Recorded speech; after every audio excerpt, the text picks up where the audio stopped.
নির্বাচনে তো জয় পরাজয় আছে, তাও আমরা সম্মানজনক পরিস্থিতিতে রয়েছি বলে অন্তত আমি বিশ্বাস করি।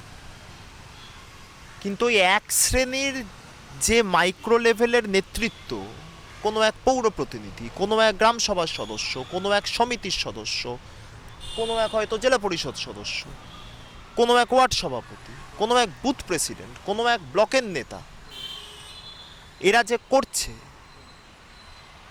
এই বার্তাটা দলের কাছে পৌঁছে দেবার দায়িত্ব ছিল কার? আইপ্যাকের। ওই মাইক্রো লেভেলের নেতাগুলো যত দুর্নীতি করেছে, আইপ্যাকের মাইক্রো লেভেলটা, আমি আইপ্যাকের মানে হায়েস্ট লেভেল অবধি জানি না, চিনি না, জানার প্রয়োজনও মনে করিনি, কারণ ওটা নেতৃত্বরা ডিল করছেন।